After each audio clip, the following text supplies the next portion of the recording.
الحمد لله رب العالمين والعاقبة للمتقين والصلاة والسلام على رسوله سيد الأنبياء والمرسلين وعلى آله وأصحابه أما بعد فأعوذ بالله من الشيطان الرجيم بسم الله الرحمن الرحيم ولنبلونكم بشيء من الخوف والجوع ونقص من الأموال والأنفس والثمرات وبشر الصابرين صدق اللہ العظیم۔ دوستو بزرگوں، جس طرح یہ دنیا عمل کرنے کی جگہ کلمہ پڑھنے والے کو آزمائیں گے، خوف سے، بھوک سے، ثمرات سے وغیرہ، اور پھر خوشخبری دیتے ہیں اس پر جو صبر کرتا ہے۔ دوستو، ہمارا خود کا اور آپ کا بھی تجربہ ہوگا کہ انسان کو اللہ رب العزت آزماتے ہیں۔ علاوہ ازیں اس دور کی دنیا کے حالات اور ماحول بھی انسان کے لیے آزمائش کا سبب بنتے ہیں، اور حضور صلی اللہ علیہ وسلم نے فرمایا، جس کا مفہوم ہے جتنی بڑی آزمائش اتنا بڑا درجہ۔ ہمارے اسلافوں کے ساتھ وہ آزمائش ہوئی کہ انسان تھرا کے رہ جائے۔ ہمارے اسلافوں کے ساتھ، اولیاء اللہوں کے ساتھ ایسی آزمائش ہوئی جو تواریخ میں درج ہے، اور اس میں کوئی شک نہیں۔ جیسے حضرت عثمان اجویری لاہوری، جس کو کہ داتا گنج بخش رحم اللہ تعالیٰ کہتے ہیں، فرماتے ہیں اللہ والے آفات میں رہتے ہیں، یعنی آفتوں میں رہتے ہیں، اور سب سے بڑھ کر آزمائش ہمارے آقا سید الکریم حضرت محمد صلی اللہ علیہ وسلم کی ہوئی، جس کے بارے میں آپ خود فرماتے ہیں کہ کسی نبی علیہ السلام کو اللہ نے اتنی تکلیف نہیں پہنچی، کسی نبی علیہ السلام کو اتنی تکلیف نہیں پہنچی جتنی مجھے تکلیف پہنچائے گی۔ حالانکہ یہ معصوم تھے، یہ تکلیف دینے کے قابل نہیں تھے، لیکن ان پر بھی یہ تکلیفیں آئی۔ اور آپ اور ہم دیکھیں کہ ہم بھی نوکر رکھتے ہوئے یا رکھنے کے بعد پرکھتے ہیں، سونار کسوٹی پہ سونے کو چڑھا کر پرکھتا ہے۔ اس طرح سے ہر فن والا اس سے متعلق جو خاکہ ہے اس کو پرکھتا ہے، اور سماج میں ہر ایک پرکھتا ہے، اور اگر پرکھے نہیں تو پرکھے جاتے ہیں، اسی پر پھر صحیح تعلق قائم ہوتے ہیں۔ اسی طرح سے مابین معبود اور بندے کے تعلق میں اللہ رب العزت بندے کو پرکھتا ہے۔ جب یہ پرکھنے میں کھرا اترتا ہے تو اللہ رب العزت نے جو ان کی قلبی اور روحانی نعمتیں رکھی ہیں وہ اس کو عطا فرماتے ہیں، اور اس کو عزت عطا فرماتے ہیں۔ اور سچ یہ ہے کہ عزت اللہ کی رضا میں ہے۔ زمین پہ چلنے والا وہی خوش قسمت انسان ہے جس سے اللہ راضی ہو، اور زمین پہ چلنے والا سب سے بد نصیب وہ ہے جس پہ اللہ راضی ہو. ہماری کیا سارائی اور ہمارا سمجھنا کہیں اکرام کے اعتبار سے ہوتا ہے اور کہیں اور صورتوں میں ہوتا ہے. وہ ہم علم رکھتے ہوں تو علم کے اعتبار سے جانچتے ہیں، لیکن حقیقت یہ ہے کہ خوش قسمت وہ ہے جس سے اللہ پاک راضی ہوتے، اور رضا اصل ہے. یہاں تک رضا اصل ہے دوستو بزرگوں کہ جب اللہ رب العزت الحمدللہ جس کو چاہیں گے اسے جنت عطا فرما دیں گے، اور جنت میں جب جنتی جمع ہو جائیں گے تو اللہ پاک پوچھیں گے، اللہ پاک فرمائیں گے میں تمہیں ایک اور نعمت دینے والا. تو جنتی کہیں گے یا اللہ یہاں تو ساری نعمتیں موجود ہیں، جو مانگتے ہیں وہ ملتا ہے، اور جو تصور میں نہیں آیا وہ بھی ملتا ہے، اب کیا چیز رہ گئی ہے؟ تو اللہ فرماتے ہیں کہ آج تمہیں میں وعدہ کرتا ہوں کہ آج سے کبھی تم سے ناراض نہیں ہوں گا. یہ جنت سے بڑھ کر خوشی ہوگی، اور اس وقت جنتی اتنے خوش ہوں گے کہ جنت میں رہتے ہوئے اتنے خوش نہیں، حوروں کے دیدار میں اتنے خوش نہیں، اور نعمتوں میں رہتے ہوئے خوش نہیں ہوں گے.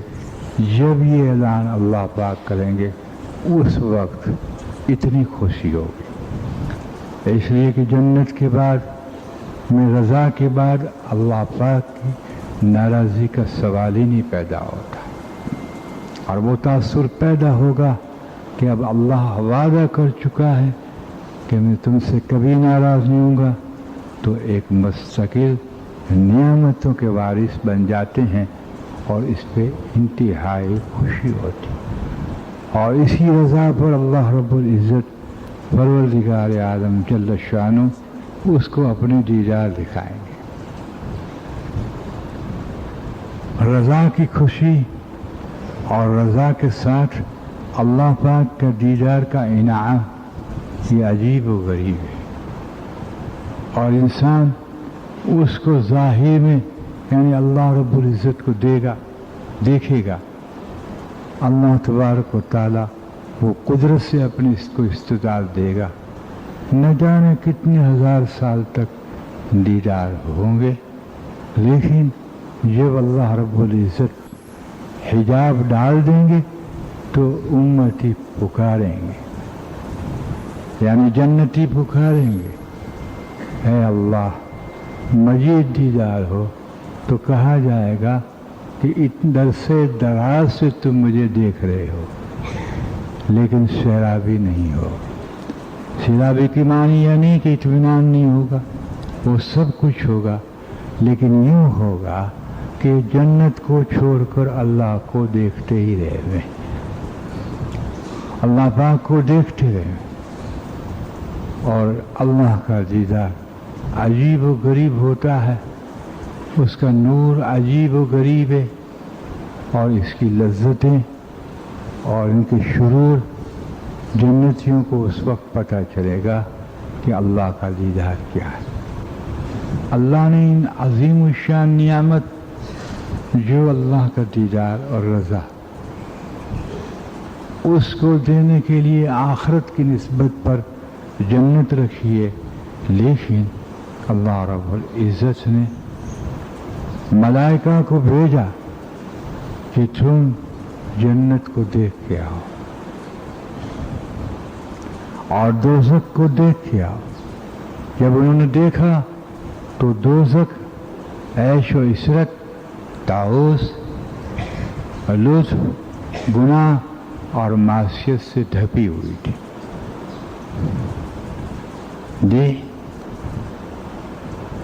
اور دنیا کے عیش و آرام سے ڈھپی ہوئی تھی. فرشتے آئے اور عرض کیا یا اللہ اس سے تو اب کوئی نہیں بچ سکتا، اس دوزخ سے کوئی نہیں بچ سکتا، اس میں تو دنیاوی لذتیں، دنیا کی محبتیں، غلط کاریاں سب کچھ بندہ کرے گا، تو اس سے کبھی نہیں بچ سکتا۔ اس کے بعد جنت میں دیکھیں گے جی، تو جنت کو اللہ رب العزت مجاہدے، آزمائشیں، دکھ اور درد کے ساتھ ڈھانپا ہوگا، تو کہیں گے اللہ اب تو یہ جنت کو کوئی نہیں پا سکتا، جنت کو کوئی نہیں پا سکتا، اس لیے کہ اللہ رب العزت نے آزمائش کے پاس ہو جانے کے بعد جو نعمتیں رکھی ہیں وہ جنت ہے۔ جسے خود فرماتے ہیں کہ مومن کی جان اور مال کو ہم نے جنت کے بدلے سودا کر لیا، جنت کے بدلے سودا کر لیا۔ اور جنت لغت میں باغ کو کہتے ہیں، لیکن اس کا تصور بھی کوئی نہیں کر سکتا، وہاں کی کسی چیز کا بھی تصور نہیں کر سکتا۔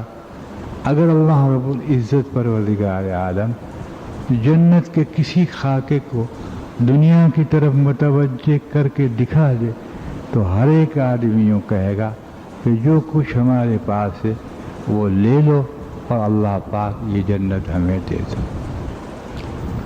کئی سو سال کی مسافت پر اس کی خوشبوئیں آتی ہوں گی، اللہ اکبر۔ اور جب یہ انسان جنت میں داخل ہوگا، اللہ اکبر، تو یہ انسان 40 سال تک حیرت سے دیکھتا ہی رہے گا۔ فرشتے آئیں گے، اس کو بیدار کریں گے اس محوپن میں اور اس استغراق میں کہ اللہ کے بندے کوئی نعمتیں استعمال کرے گا، ایسے کھڑے رہے گا تو وہ پوچھے گا کہ یہ کیا ہے، کہ جنت ہے، اور حور کی طرف اشارہ کر کے کہے گا کہ یہ کیا ہے، کہ وہی حوریں ہیں جس کو قرآن میں اللہ نے وعدہ کیا وغیرہ۔ ان کے علاوہ بھی لاکھوں نعمتیں ہوں گی، اور جس نعمت کو طلب کرے گا اللہ دیں گے۔ اللہ نے اس کے بدلے میں جان و مال کو خرید لیا ہے ہمارے، اور سودا کر لیا ہے۔ کیا مطلب؟ اب جان و مال ہماری اللہ جل شانہ اور حبیب پاک صلی اللہ علیہ وسلم کی اطاعت اور اتباع میں گزرے۔ جی ہاں، جہاں اللہ جس وقت استعمال کرنا چاہتے ہیں، یعنی اللہ پاک اس وقت کیا سے زندگی انسان گزارے گا، اور پھر اس پر آزمائشیں آئیں گی۔ لامحالہ آج کے ایمان سوز ماحول کی آزمائشیں تو الگ ہے، جی ہاں، لیکن اللہ رب العزت جو ضابطہ آزمائش کا بنایا ہے وہ آزمائشیں آئیں گی، اور جتنی بڑی آزمائش ہوگی اتنا بڑا اللہ درجہ دیں گے۔ اس لیے جنت کسی کو یکساں نہیں ملے گی، کئی جنتیں ہیں، اور اس میں نبی پاک صلی اللہ علیہ وسلم کی بھی جنت ہے، اس جنت کا کیا کہنا، لیکن اہل اللہ فرماتے ہیں کہ ایک جنت وہ ہے، وہ ایک جنت وہ ہے جس کے دروازے پر 25 لاکھ حوریں ہوں گے، اور فرشتوں نے بھی اس جنت کو نہیں دیکھا ہوگا، اور اس شخص کو اس کی چابی دی جائے گی، وہ خود کھولے گا۔ یہ وہ لوگ ہوں گے جو حماتن دین کے لیے، حماتن اطاعت رسول صلی اللہ علیہ وسلم میں، جس میں دعوت اللہ وغیرہ وغیرہ خاکوں میں اپنی جانوں کو کھلا دیا ہوگا اور اپنے مالوں کو لگا دیا ہوگا۔ یہ ایسے لوگ ہوں گے جو بغیر حساب کتاب کے ان جنتوں میں جائیں گے۔ لیکن آپ کو پتہ ہے کہ اللہ رب العزت انصاف کرنے والے، اپنے بندوں پہ کبھی ظلم نہ کیا اور نہیں کریں گے، اس لیے اللہ رب العزت پروردگار عالم کے بندے سب یکساں ہیں، لیکن ان کے نزدیک بڑھ کر اور بالا وہی ہوتے ہیں جس کو اس نے بڑھ کر اور بالا کہا، جو سب سے بڑھ کر انبیاء علیہ الصلوۃ والسلام ہے، پھر صحابہ کرام رضوان اللہ تعالیٰ اجمعین نے، اس کے بعد صحابہ کے اندر بھی الحمدللہ جس کو حضور صلی اللہ علیہ وسلم نے دیکھا ہے اس میں کس کا درجہ بڑا ہے، تو اس کی جنت بڑی منگی۔ جیسے خلفائے راشدین ہیں، ابوبکر صدیق کو جنت کا ہر دروازہ پکارے گا، یہاں سے آ جاؤ، ہر دروازہ استقبال کرے گا، اللہ اکبر کبھی۔ اور اس میں خلفائے راشدین میں حضرت سیدنا عمر ابن خطاب رضی اللہ تعالیٰ عنہ بھی ہیں، اور سیدنا عثمان ابن عفان بھی ہیں، اور حضرت سیدنا حضرت علی کرم اللہ وجہہ بھی ہیں۔ یہ خلفائے راشدین، ان کے بعد ایک کے بعد دیگر صحابہ کرام ہیں جو الحمدللہ اپنے درجے کے اندر اپنے اپنے مقام کے اعتبار سے ہوں گے، اللہ ان سب کو اس اعتبار سے جنت دیں گے۔ تو یہ جب ماشاءاللہ عطا کردہ خاکے جب صحابہ کی طرف اس طرح متوجہ ہوں گے تو امت کے افراد کے لیے بھی یہی ہوگا، جو سب سے بڑھ کر متقی ہوگا وغیرہ وغیرہ، اللہ اس کو اس اعتبار سے جنت دیں گے۔ لیکن ایک مسلم جو گھٹیا سے گھٹیا ہوگا، سب سے گھٹیا ہوگا، اس کو اس دنیا سے 10 گنا جنت دیں گے، اس دنیا سے 10 گنا جنت دیں گے، اور اس کا محل جس کے 70,000 کمرے ہوں گے، اور 70,000 کمرے کے 70,000 دروازے ہوں گے، اور وہ یاقوت اور سونے کے بنے ہوئے ہوں گے، اور وہ ایسے دیکھے گا جیسے ہتھیلی کے اندر رائی کا دانہ ہوتا ہے تو نیچے کا حصہ ہتھیلی کا نظر نہیں آئے گا، اس سے بھی بڑھ کر دیکھے گا، یہ گھٹیا جنتی ہوگا۔ اس لیے اللہ نے دنیا کی زندگی کو لہو و لعب قرار دیا، کھیل کود قرار دیا، اس کی کوئی حیثیت نہ رکھی، بلکہ جب سے اللہ نے دنیا کو پیدا کیا ہے نظر رحمت سے نہیں دیکھا۔ اللہ رب العزت کے نزدیک اگر اس دنیا کائنات کی ساری چیزوں کی کوئی قیمت ہوتی تو یہ کافروں کو پانی کا گھونٹ بھی نہ دیتے، بلکہ ایک مچھر کے پر کے برابر بھی اس کائنات کی کسی شکل کی اللہ رب العزت کے پاس اہمیت نہیں ہے۔ اس لیے یہ فنا ہے، فنا میں رہ کر باقی میں کامیابی حاصل کرنی ہے، فنا میں رہ کر باقی میں کامیابی حاصل کرنی ہے۔ آپ کو مثال میں دو، ایک انسان یوں سمجھتا ہے کہ میں صحت یعنی تندرستی کی لذت اٹھا رہا ہوں، حالانکہ یہ تندرستی کی لذت جو موجود ہے اس کو جانتا ہے، لیکن اس کی بنیاد کو نہیں سمجھ سکتا، نہ بنیاد کا اس کے پاس احساس ہوتا ہے۔ لیکن جب یہ انسان بیمار ہوتا ہے، اور صحت سے تندرستی سے محروم ہو جاتا ہے، اس کے بعد جب اس کو صحت ملتی ہے تو وہ بنیادی لذت ہوتی ہے، وہ لذت بنیادی ہوتی ہے۔ یہ پھر سمجھتا ہے کہ صحت کا مقام کیا ہے۔ جیسے انسان ابھی تھوڑی سی بہت پیاس لگی اور پانی پی لیا، تھوڑی سی بھوک لگی اور کھانا کھا لیا، یہ کھانے کی لذت کو کبھی نہیں سمجھ سکتا، یہ پینے کی لذت کو کبھی نہیں سمجھ سکتا۔ اس طرح سے ایک آدمی مرتن یعنی بار بار آرام کی طرف متوجہ ہوتا ہے، اپنے گدے کی طرف، یہ نیند کی لذت کو نہیں سمجھ سکتا۔ لیکن انسان کو بھوک کڑاکے کی لگ جائے اور کمر میں بل آنے لگے، وہ روٹی اور سالن وغیرہ کی لذت کو سمجھ سکتا، مگر کیونکہ تکلیف آئی، بیماری کی تکلیف آئی تو صحت کی بنیاد سمجھ میں آئی، اور بھوک کی تکلیف آئی تو کھانے کی لذت سمجھ میں آئی۔ اور پیاسا آدمی جسے ہم رمضان میں روزہ رکھتے ہیں، بسا اوقات دھوپ میں کام کرنے والوں کے